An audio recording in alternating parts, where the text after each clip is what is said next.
Hello, my friends. This time I really mean it. This is my final 21K unboxing. Let's go ahead and start out with this piece.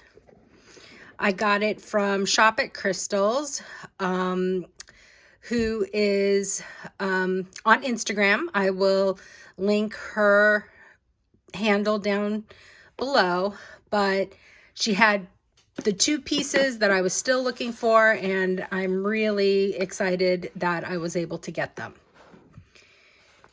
So from 21K, oh, this is what I was really wanting. This is the flat card holder in the ombre with the silver, yellow, purple, and green. It has the rainbow hardware, and just gorgeous how the gradient of color.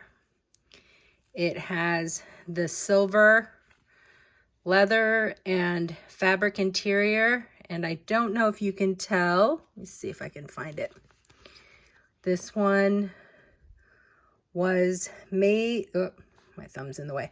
This one was made in Italy, and here's the authentication card.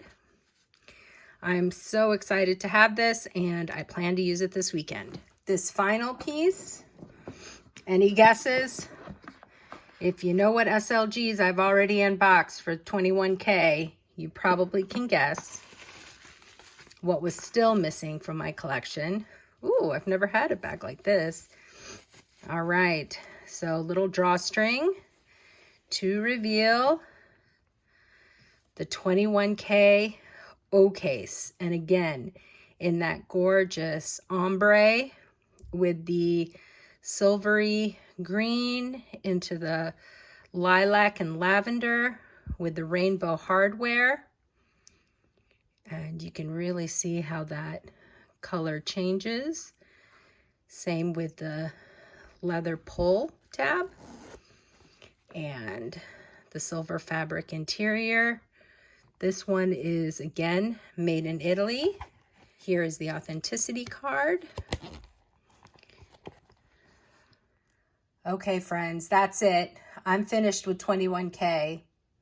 That is, unless one of those My Perfect minis in a pink or a navy or black show up.